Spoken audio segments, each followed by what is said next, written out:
সুলাইমান আলাইহিস সালামের কাছে বিলকিসের সিংহাসন এসে পৌঁছে গেল। তিনি তার সৈন্য সামন্তকে বললেন, ক্বালা নাক্কিরু লাহা আরশাহা, এই সিংহাসনের রূপরেখা পরিবর্তন করো, এর কারুকার্য যেখানে যেটা আছে এটা পরিবর্তন করে ফেলো। যেখানে মণিমুক্তা আছে সেখান থেকে মণিমুক্তাগুলি উঠায়া যেখানে স্বর্ণ আছে ওখানে স্বর্ণের স্থানে রাখো, আর স্বর্ণ উঠায়া মণিমুক্তার কাছে রাখো। যেখানে যে কারুকার্য আছে সব উলট পালট করে ফেলো। এতে করে আমি পরীক্ষা করে দেখব, যখন বিলকিস আমার কাছে আসে, নানজুর, আমি লক্ষ্য করব, আতাহতাদি, সে সৎপথ গ্রহণ করে, সে হেদায়েত প্রাপ্ত হয়, নাকি তাকুনা মিনাল মুহতাদিন, সে বিভ্রান্তদের অন্তর্ভুক্ত হয়ে থাকে। তার জ্ঞান বুদ্ধি, তার বিচক্ষণতা আমি পরীক্ষা করব। আমি যে তাকে ইসলামের দাওয়াত দিব, একত্ববাদের দাওয়াত দিব, সেটা গ্রহণ করবে কি করবে না, আমি এই পরীক্ষা তাকে করব। এখান থেকে তিনি এই পরীক্ষা করতে চেয়েছেন। একজন মহিলা হয়ে সে শাসন কার্য পরিচালনা করে, তার বিবেক বুদ্ধি কতটুকু আছে আমি এইটা পরীক্ষা করব। এরপরে সে কথা অনুযায়ী ওই সিংহাসনের, বিলকিসের সিংহাসনের সৌন্দর্যতা পরিবর্তন করে দেওয়া হলো।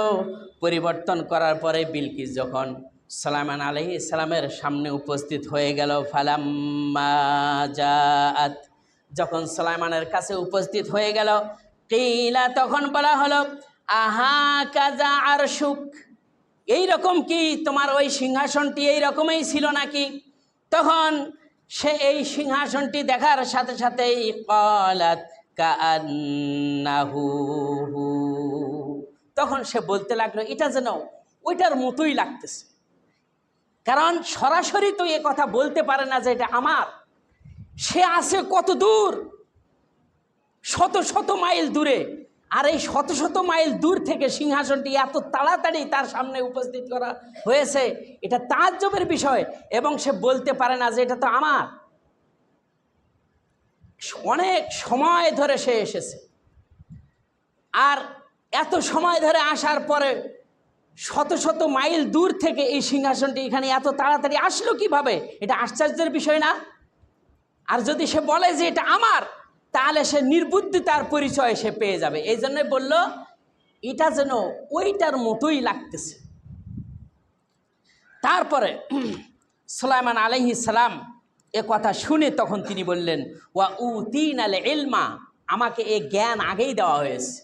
কেননা সুলাইমান আলাইহিস সালামকে আল্লাহ পাক ওহির মাধ্যমে জানিয়ে দিয়েছেন, বিলকিস আসতেছে তোমার কাছে আত্মসমর্পণ করবার জন্য, সেই ইসলাম কবুল করবে, এ জ্ঞান আল্লাহ পাক সুলাইমানকে আগেই দিয়েছেন। এই জন্যই সুলাইমান আলাইহিস সালাম বললেন, ওয়া উতিনাল ইলমা মিন ক্বাবলিহা, সে আমার কাছে আসার পূর্বেই এ জ্ঞান আমাকে দেওয়া হয়েছে। ওয়া কুন্না মুসলিমিন, আর আমরা আজ্ঞাবহ হয়েছিলাম। সুবহানাল্লাহ, সুবহানাল্লাহ। দেখছেন, কোন নবী গায়েব জানেন না, আল্লাহ তাআলা তাদেরকে ওহির মাধ্যমে জ্ঞান দান করে থাকেন। এরপরে সুলাইমান আলাইহিস সালাম তাকে লক্ষ্য করে বললেন, তুমি যে ইসলাম কবুল করবে এটা আমরা আগের থেকেই জানি, আর আসার পূর্বেই আল্লাহ তাআলা আমাকে এটা জানিয়ে দিয়েছেন।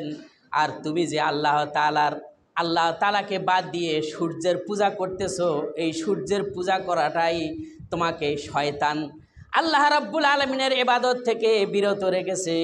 সুতরাং তখন সঙ্গে সঙ্গে বলা হলো, ওয়া সাদ্দাহা মা কানাত তা'বুদু মিন দুনিল্লাহ, আল্লাহকে বাদ দিয়ে তুমি যার পূজা করতেছিলে, যাকে সেজদা করতেছিলে, যার ইবাদত করতেছিলে, সেই তোমাকে আল্লাহর পথ থেকে দূরে রেখেছে।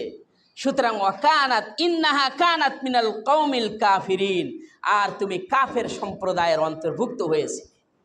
সুতরাং বলতে চাই বা এখানে বলতে পারি, আমাদের দেশে যে কবর পূজারী রয়েছে, মুসলমান দাবি করলেও নিজেদেরকে, তারা নামাজ পড়লেও, তারা রোজা রাখলেও, তারা হজ করলেও, কিন্তু তারা মাজারকে নিয়ে ব্যতিব্যস্ত রয়েছে, কবরের সামনে মাথা নত করে। এদেরকে আল্লাহর পথ থেকে বিরত রেখেছে এই শয়তান, ঠিক কিনা কন? আর এই শিরকি।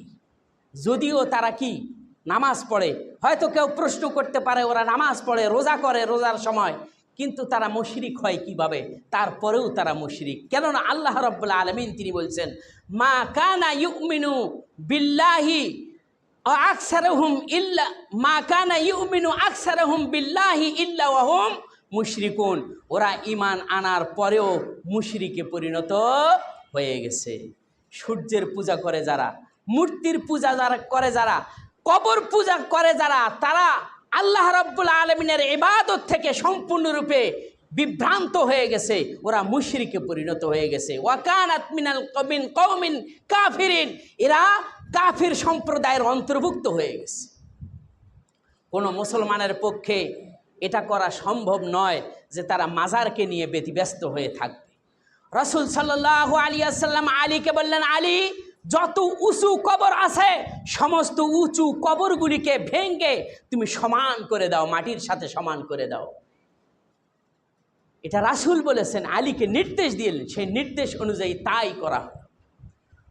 যখন ইসলাম বিজয় হয়ে গেল, ইসলাম বিজয় হয়ে যাওয়ার পরে কাবা ঘরের চতুর্পাশে যত মূর্তি ছিল সব ভেঙে চূর্ণ বিচূর্ণ করে ফেলা হলো। হযরতে ওমর রাদিয়াল্লাহু আনহুকে বলা হলো, অমুক মূর্তিটি ভেঙে ফেলো। তিনি তখন ভাঙতে গেলেন, ভেঙে চূর্ণ বিচূর্ণ করলেন। ভাঙ্গার পরে তখন দেখা গেল মূর্তির ভিতর থেকে একটি নারী জিন, সে হাহা হাহা করে হাসতে হাসতে বেরিয়ে গেল।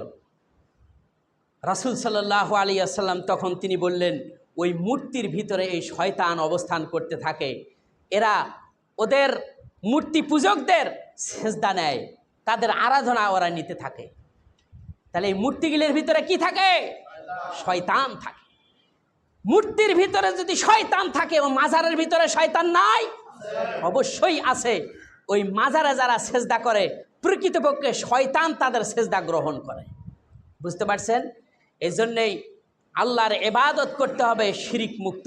মাজারে কখনো যাবেন না, ঈমান নষ্ট হয়ে যাবে। মাজারে গেলে কি হবে? ঈমান থাকবে না, ঈমান নষ্ট হয়ে যাবে। দেখতেও যাবেন না, সুতরাং কখন ঈমান নষ্ট হয়ে যায় বুঝতেও পারবেন না। এই জন্য আল্লাহ রাব্বুল আলামিন আমাদেরকে হেফাজত করুন, সকলে বলি আমিন। আল্লাহ রাব্বুল আলামিন তিনি রক্ষাকারী, তিনি হেফাজতকারী, তিনি রোগ নিরাময়কারী। সুতরাং গলার মধ্যে তাবিজ ঝুলাইয়া এই বিশ্বাস, আল্লাহর উপর বিশ্বাসকে ভঙ্গ করবেন না।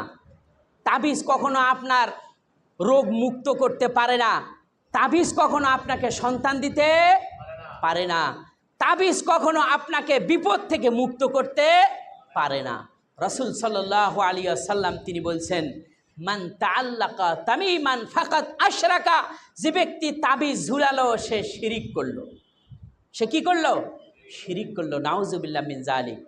অনেকে দেখবেন সন্তান একটু বেশি কাঁদলে তাবিজ ঝুলায়, না জানি জিনে আসর করছে।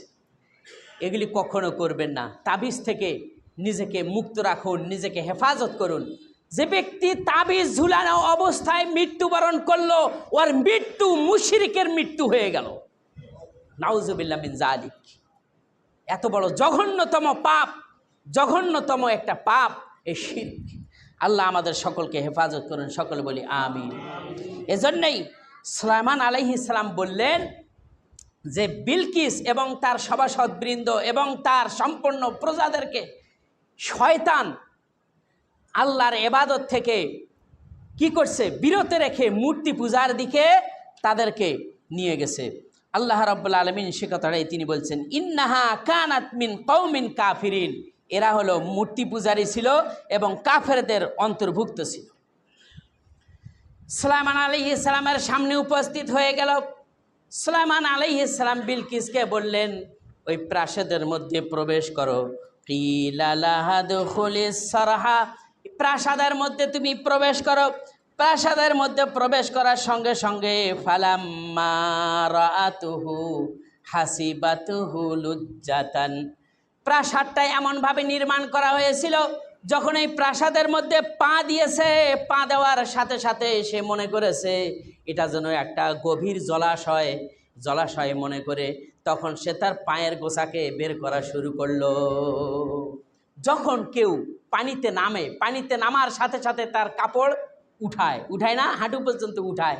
এই বিলকিস তাই মনে করলো যে মনে হয় এটা একটা জলাশয়, কিন্তু এটা জলাশয় ছিল না। সুলাইমান আলাইহিস সালাম জিনদের মাধ্যমে এত সুন্দর করে কারুকার্য খচিত করে এটা নির্মাণ করেছেন শস্য কাঁচ দিয়ে। সুবহানাল্লাহ। এটা যখনই দেখলো মনে হয় যেন এটা পানির মতো ঢেউ খাচ্ছে, ঢেউয়ের পর ঢেউ, ঢেউয়ের পর ঢেউ আসতেছে। এটা তিনি জলাশয় মনে করে তখন তিনি তার পাকে উঠাইলেন। আল্লাহ পাক তিনি বলছেন ওয়াকাশাফাত আন সাকাইহা, তিনি তার পায়ের গোছা বের করে দিলেন। সুলাইমান আলাইহিস সালাম বলতে লাগলেন, আহা, এটা তো কোনো জলাশয় নয়, শস্য নির্মিত একটা কাঁচ দিয়ে তৈরি একটা প্রাসাদ। সুতরাং এই অবস্থা দেখে সুলাইমান আলাইহিস সালাম বললেন, ক্বালা ইন্নাহু সারহুম মুমাররাদুম মিন কাওয়ারির, এটা হলো কাঁচ দিয়ে নির্মিত একটা শস্য প্রাসাদ। সুতরাং আপনি প্রবেশ করুন এই প্রাসাদের মধ্যে। প্রাসাদের কারুকার্য দেখে তিনি তাজ্জব হয়ে গেলেন যে এটা সম্ভব কিভাবে, এত সুন্দর একটা প্রাসাদ তৈরি করেছেন। আর তার ভাষা, তার কথা এত সুন্দর, সুলাইমানের কথা এত সুন্দর, এত নরম, তার চরিত্র এত সুন্দর। এটা দেখে তখন তিনি মোহ হয়ে পড়লেন যে ইনি আল্লাহর রাসূল, আল্লাহর নবী ছাড়া আর কেউ হতে পারে না। তখন তিনি তার মনের ভিতরের যে ইসলাম তিনি গ্রহণ করেছেন তা তিনি প্রকাশ করে ফেললেন। সুবহানাল্লাহ। তিনি বললেন, সুলাইমানের সামনে বিলকিস তখন ঘোষণা করল, ক্বালাত রাব্বি ইন্নী যালামতু নাফসি ওয়া আসলামতু মা'a সুলাইমানা লিল্লাহি রাব্বিল আলামিন। বিলকিস ঘোষণা করল, আমি আমার নিজের প্রতি জুলুম করেছি, অত্যাচার করেছি, আর সুলাইমানের মাধ্যমে আমি জগৎসমূহের প্রতিপালক আল্লাহ রাব্বুল আলামিনের সামনে আমি আত্মসমর্পণ করলাম। সুবহানাল্লাহ, সুবহানাল্লাহ। তিনি এবং তার সভাসদবৃন্দ যারা ছিল সকলেই ইসলাম কবুল করলেন। সুবহানাল্লাহ। এই পর্যন্ত কোরআন